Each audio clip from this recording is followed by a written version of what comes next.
no, I really, one, I'm No. that's what happens there, some of the channel stuff is there because apparently if you turn that channel and you watch us, you will be able to tell. No one here So will, that's no one one great ready. frustration. The Okay. second is just the, we go through it. So, And be very fluid. and I'm sure, and it's also.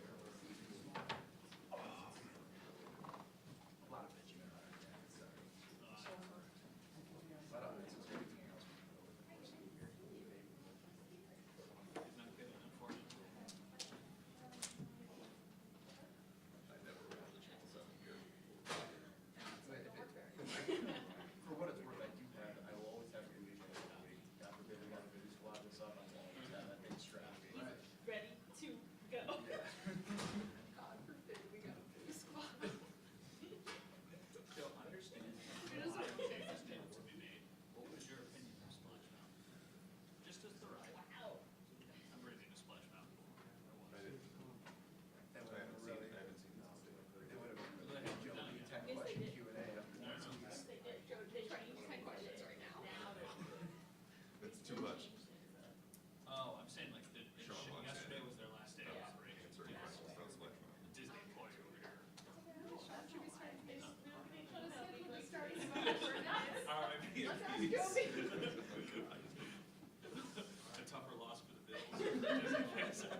Okay, we'll take your questions.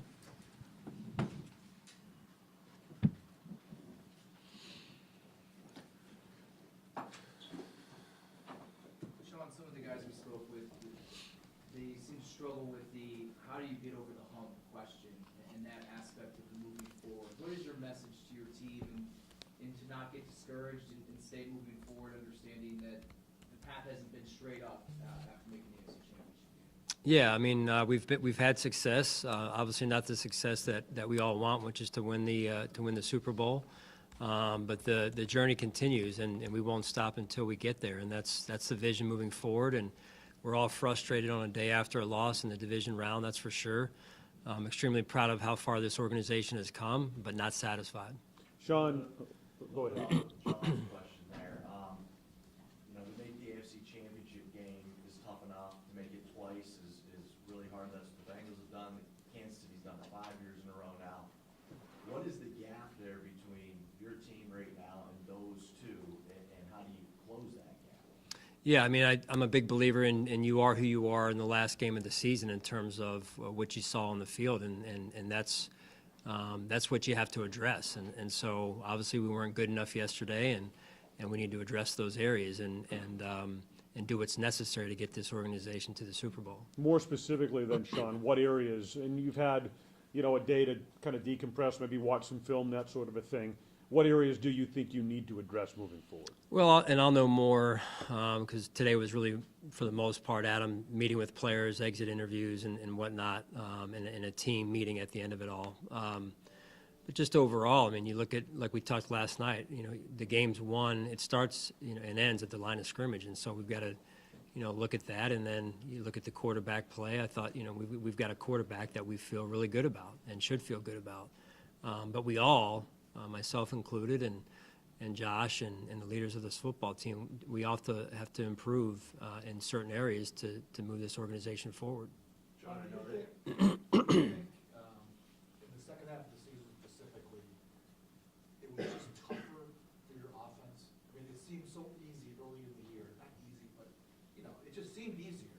And in the second half, it seemed like you guys really had to work extra hard to score and move the ball. Did you sense that at all? Yeah, a little bit. I think I know where you're going a little bit with that. And I thought early on in the year we were getting the ball out a little bit quicker at times, and then later on in the year we were maybe working the ball, you know, down the field and maybe sometimes too much. And so I think that's an area that we have to look hard at this offseason and evolve as an offense really in that regard. Sean, just going back to yesterday, there was a timeout you called with about 5 minutes left in the third quarter, I believe. It was a 3rd and 10. I know they picked it up. Yeah. What went into the thought process behind that timeout? Yeah, we were in the middle of a defensive substitution, and you know, we put 6 DBs on the field and tried to get a defensive lineman out, and it wasn't getting done. So we were in danger of getting called for 12 on the field, so I had to burn a timeout there, unfortunately. When there's a result like that, obviously, finger pointing is happening on the outside. Criticism of Ken Dorsey, first-year play caller, things we've talked about, challenges with that. Assessing this thing overall, how do you think he did in his first full year? Yeah, there's a first year for everyone, and I thought Dorsey really did some good things, and then there's some things that he can learn from as well. And I know this, when you're committed to a cause and you work hard at things and you put put the team first, that you know you learn from experiences, and so like all of us, we have to learn from the experience. Sean, I know it's so fresh and early in the offseason here, but can you commit to both of your coordinators, Ken and Leslie, being back next season? Yeah, I'm not going to get into staff right now, Jay. I just obviously, you know, not even 24 hours past yesterday's game, so I'm just, like I said, finished with the exit interviews with the players, and we met as a team. Sean, when Micah earlier said that he felt like he let Jordan down because so much more was put on Jordan's shoulders back there in the secondary, not having Micah for most of the season. When will those conversations start when it comes to such a core piece like Jordan and, you know, obviously his future's up in the air? Yeah, what we'll do starting tomorrow is we'll get into our evaluations of the roster with the offense and defense respectively, and then Brandon and I will follow up and meet on each one of those situations, and so that's really how the next couple of days will look, and then we'll take it one day at a time after that. Specifically with Jordan, I mean, you talked about how much he's meant to this defense, but just, I mean, what more can you say about what he's done and the fact that we don't know if he's going to be back next year? Yeah, that's Jordan, as you said, Heather, I've spoken many a time about Jordan and what he's meant to this organization and this defense, and excuse me, he's a tough football player. He's been through a lot. He's been one of the biggest leaders on our team, and I'm extremely grateful for the way he's led our football team and the way he's played. And obviously this year was tough, not having Micah back in there with him, and he persevered through some injuries as well in his own right. So, we'll just see what the future holds at this point for him. How much did some of the deficiencies or inconsistencies, whether it be finding a receiver to play opposite of Stephon Diggs, or the young banged up back end of your secondary, or even losing a pass rusher or a presence, really catch up to this team? And how do you go about addressing those issues, knowing that you're in a tight salary cap situation? Yeah, that's part of the evaluation that we have to go through over the next couple of days, and then we have to figure out, the positions that we value to invest in, and that's a decision every year. And it's a matchup league, and players being available and not injured, and I'm not making an excuse. I'm just saying, like, availability is important. We had some of that going on, especially on the defensive side this year, and then. It's a matchup league. It's a league driven by quarterbacks and offensive line and defensive line play. Hey, Sean, you've invested, really going back to Ed in 2019, a lot of high picks on the line, second rounders, first rounders. Do you feel, broad strokes here, do you feel satisfied with what you've gotten from your defensive line? I thought we were probably more inconsistent than I would have liked to have seen this year, in particular after Vaughn went down. And I thought each one of those guys had their games where they played well. Just overall as a group, I didn't feel like, or I felt like we were a little bit too inconsistent, and yesterday being the latest example of that. Sean, we were in here after the trade deadline, and Naheem Hines was kind of like the big addition for the team. And we know the impact that he was able to make on special teams, but it really never felt like he was utilized in the offense. Is there any particular reason why that kind of never, I guess, just got to the point we thought it would be? Yeah, I mean, that's something that, our offense looked at, and sometimes it takes time to learn the playbook, but after that point, really, it's something that I felt that we could have done a better job with right there, and getting him more involved in the passing game in particular on the offensive side. Sean, to Sal's question, you've invested heavily on the defense in terms of draft capital, signing Vaughn last offseason, and to your earlier point about the last game sort of telling you the story of your season, with only scoring 10 points, do you look at this and say, some of that investment now needs to be made on the offensive side of the ball? Well, again, I think, Jay, it's what we value, the positions that we value, because you can't pay everyone, and you can't go get, all, elite players at every position. It's unrealistic in the modern salary cap era here. So we have to place proper value on the positions that we feel will help us win a Super Bowl, and then find those players at those positions that are going to help us win. What are those positions that you think? Yeah, that's for Brandon and I and Terry, and I mean and those are future discussions as well, because the game continues to evolve and change, and we have to change with it. Sean, going into the season, Gabe Davis, big expectations, an expanded role. What did you think of his season? Obviously going into it without Emmanuel, without Cole at the beginning, kind of how he. Yeah, I thought he did some good things. It's a new role, as you mentioned, for Gabe coming in, as what was a number four position for us, and then stepping into that number 2 role. And I thought he got off to a little bit of a slow start, but then he really settled in, and I thought he played some of his best ball down the stretch here. Sean, the last couple of years, what concerns do you have about Stephon? He's been a little bit more emotional on the sideline. You go back to the Green Bay game and what happened in the tunnel, and then seeing what happened yesterday. I know he's a fiery competitor. What concerns do you have that he could become a distraction in some ways to the team? Yeah, I mean, Steph's a highly competitive individual, as we all know, and that's part of the reason why we all love him, and he's frustrated like we all are. And so he was in today, and he and I spoke, and I'll leave it at that. Sean, the last couple of years, you guys have been very good at maintaining injuries and those kind of things. This year, it seemed like it hit a little bit harder. Is there more to it than just that's football? Sometimes you can't prevent that, or is that part of the evaluation process? Yeah, that's part of the evaluation process. You know, we've been pretty good over the years with that. A lot goes into that, and I think a lot goes into it that we have to look at this year. We've got to turn over every leaf and make sure that, hey, our schedule, what we're doing in the training room, what the rehab looks like, what our strength and conditioning program looks like, all of that we got to put it all on the table and say, hey, what's working, what isn't working, and why we had the injuries we had. There were some patterns in there as well, in particular the calf injury at the defensive line position. And so just like on the field, when patterns happen, we have to look into those patterns and figure out why. Sean, along the lines of injuries, we did ask Josh today about his elbow, and he had indicated to us he didn't think surgery was going to be necessary, that rest and recovery was going to be the way to go with that. I just wanted to ask you, based on whatever discussions you've had, is that the way you guys see it? Yeah, I mean, as far as I have not spoken to Nate about it, so but I interacted with Josh today and saw him and we spoke for quite a while.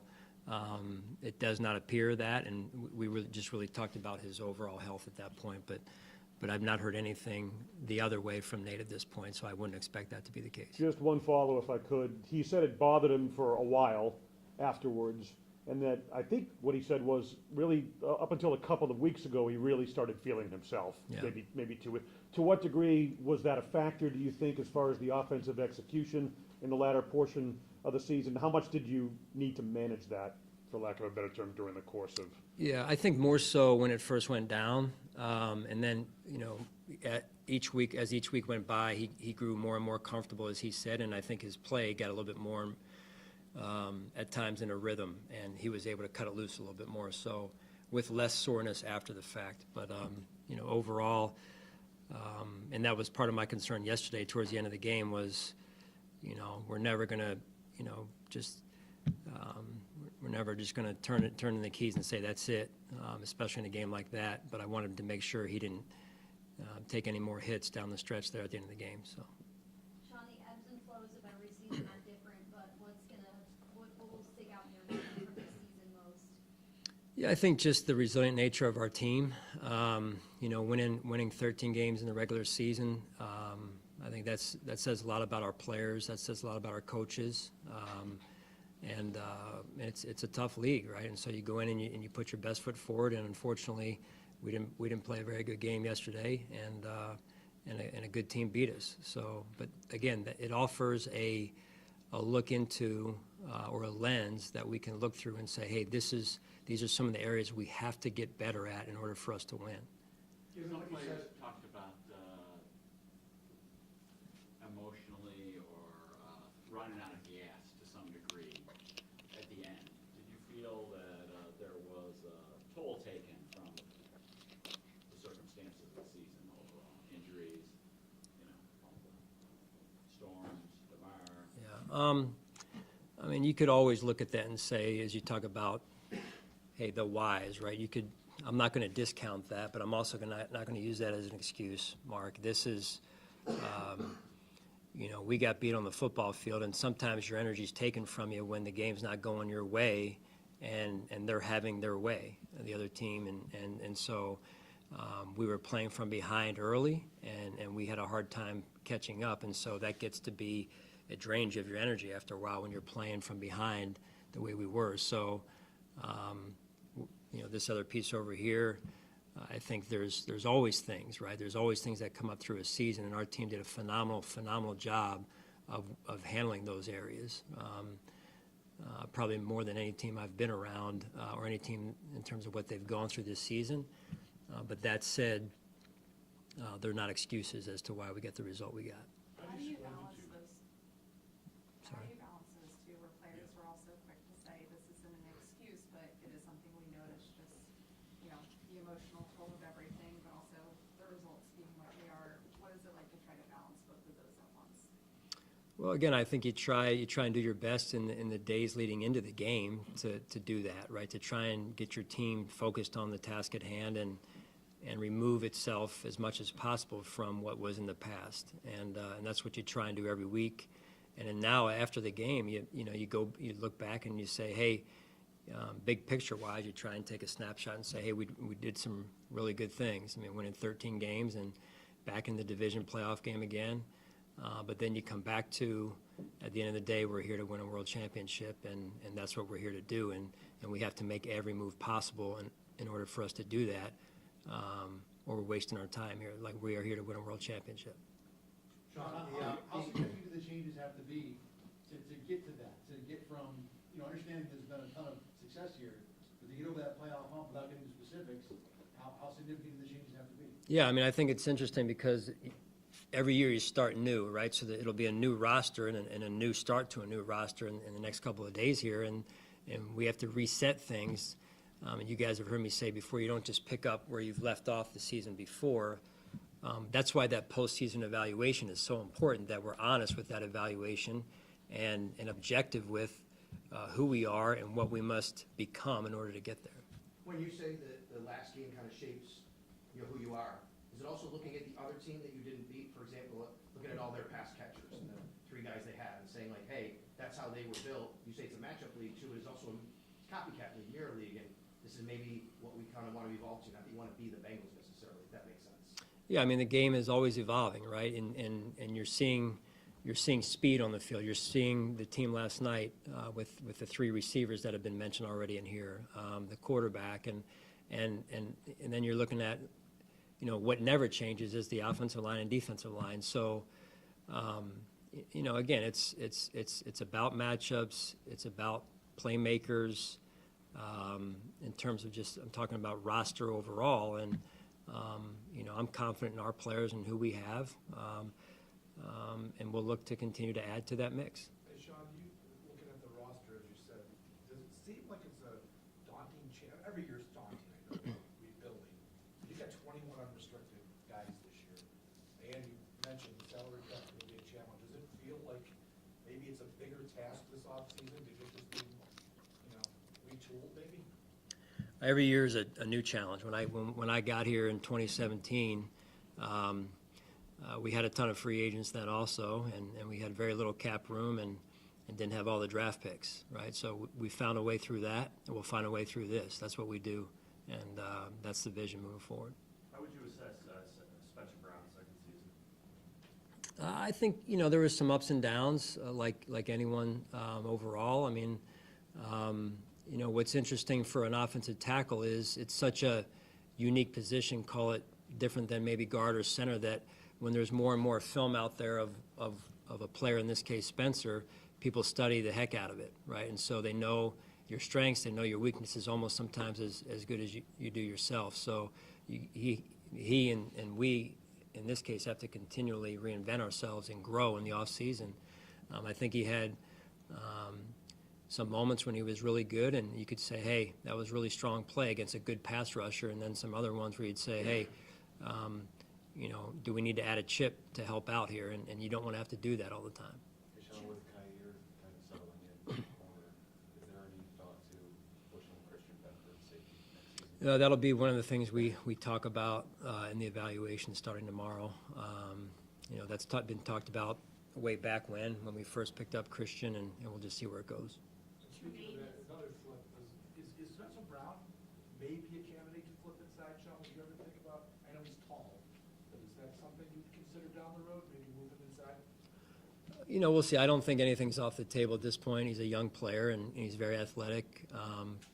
That being said, you would like to get a young player in one position and let him go and let him grow, in terms of development. Tremaine's one of those unrestricted free agents that Sal just mentioned. I guess now that his year is complete, how do you feel like he performs? Yeah, I thought he had his best year. I really believe that. I think you saw him grow from a leadership standpoint. You saw him grow from a performance standpoint. And I know he's just got that attitude that he wants to continue to improve.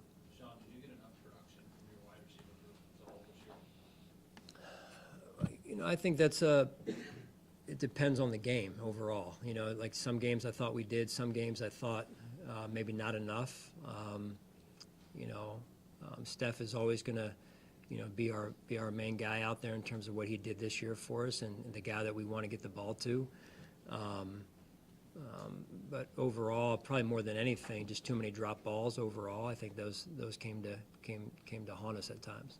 You mentioned the team meetings today. Was there an overall message or theme that you were trying to give to the guys in those? No, just perspective, you know, and telling them how honored I am to coach them and be around and work alongside of our staff, and then just making sure they handle the off season the right way, and that they keep their chins up. And the other thing I told them is the lessons that they learned from this season and some of the adversity they'll carry with them the rest of their lives. You've had a chance now to look back on them. The 4th and 10 punt from their 41, and then the 4th and 2, where you, in your territory, we elected to punt. Would you do those the same or differently? Give me the 4th and 2. 4th and 10 from their 41 in the first half, late, and then it was a 4th and 2, I think, from your 20. Yeah, 4th and 10 from the minus 41, and the score was what there, Jay? 17-7. Yeah, you know, I felt like 4th and 10, if I give them the ball there with what time was left on the clock, they got a legitimate chance to score again, and didn't feel good about that based on how we were playing at that point defensively. And then 4th and 2, backed up, and it was still late in the third quarter. It was in the third quarter, and I know with Josh Allen, never to panic. And if we go for that and they don't get it, and we don't get it, possibly the game's already over right there. And so I declare the game instead of giving Josh Allen a true chance to win the game. Sean, we talked about Cole and Chad, just guys who are in their second stint with you and expressed interest of wanting to come back here again and play for you. But in terms of just looking at this roster and trying to find the right guys who are going to help you win ball games late in the season, but then finding that balance with guys who bring in the culture you've helped establish over your time. I mean, how do you just balance that and trying to continually bring the right guys in that can kind of give you both of that? Well, I think our locker room is pretty solid from a culture standpoint, and that's led by Josh and the leaders that we already have here. You know, that said, as I said before, and I mentioned this before, it's, you know, culture is important. Beyond that, you've got to be able to make plays, right? And I'm not saying with respect to the guys you mentioned, I'm saying just you can't have players like me in the locker room who can't make the play. We got to find guys that can make plays, that are matchup problems and challenges for people, and they're playmakers. Where does that make sound with a team that won 13 games, close the season before yesterday with an 8-0 run, beat Kansas City? Is it possible that this team is taking a step back behind Cincinnati and Kansas City at this point, given where both those teams are and where you get 2 years ago, perhaps? Well, I mean, that's I think for us to truly evaluate, and I'm not being negative here, but I'm also not being unrealistic, like in terms of like, you know, overly positive. Like we're a good football team, and this thing we've been good for a number of years. The goal is to win a world championship. So for us to have a true evaluation of where we're at, we have to be objective with ourselves and say, hey, where are we? And then go through each player and each coach, and that's what you do. You evaluate the whole thing, the injuries, you know, all that. You evaluate everything. And we have to do that. You look around the division is improving, right? The gap is closing as far as that's concerned. So if we didn't do that, we wouldn't be doing it the right way. So I know that's going to be my challenge to everyone in the organization, is starting with ourselves, starting with myself. Let's go back and look at everything and make sure we're just not doing it just because we did it that way last year, because the gap in some cases is closing in terms of in the division in particular. Sean, you look at the talented quarterbacks, in particular in the AFC, you're talking about Burrow and Mahomes, and obviously Josh, but Trevor Lawrence is a guy who seems to be, is this as talented, kind of top half as you've seen since you've been in the league? In the AFC, or In the AFC. Yeah, it's as good as, I mean, when you talk about just the supply, because I certainly know some of those quarterbacks better than others, having played against some and not others, but The supply is definitely pretty deep, but I think that's a good thing for the league, and that's what you want. I mean, you want good competition, and you want to be challenged, and that's part of the reason why we do this, is you're up for the challenge. And so, but that's also why and the reason why we must continue to grow. And we have to answer that question of, can we compete at that level? Can we handle those quarterbacks? And who must we have to help us do that? Can you talk about the evaluation process? I know obviously it happens every year, but just going last year to this year, where do you feel last offseason you guys were best at evaluating and improving that showed up this year? In terms of giving that again in the beginning?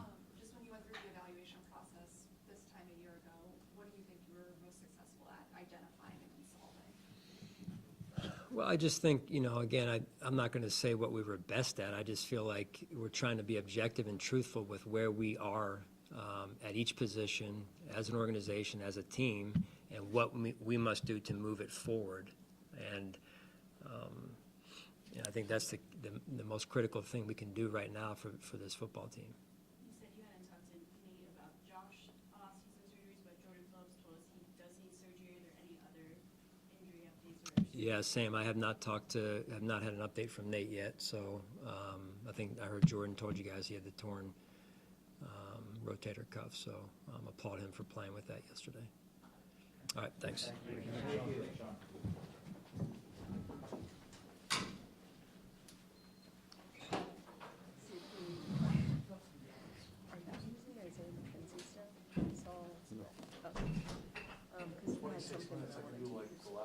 No, I would only use, he's not affiliated. He's not. I just wanted to use the sound. He said something like, what is it going to take to get it to come? And he was like, I'm asking myself the same question. He said something. Fair game. Fair game. So, just checking my phone. So they've been, like, years, right? They've been, like, stuck in this kind of spot, essentially. Hey, did you, I know that we were, looking at how the sound was really low for, like, Mackenzie. Did you do the trick that you showed me last night? Like, put it into channel 3 or whatever?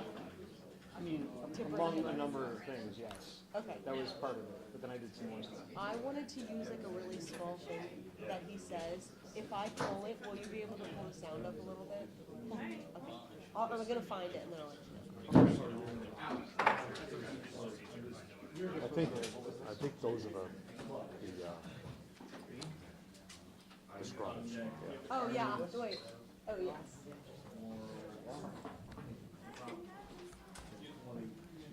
I'll have it back to you in 5 minutes. No, thank you. Nothing less.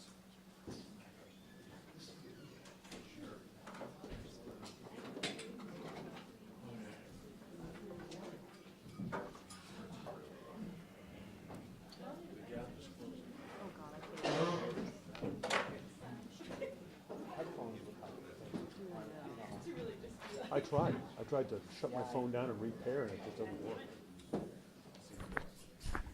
Hang on.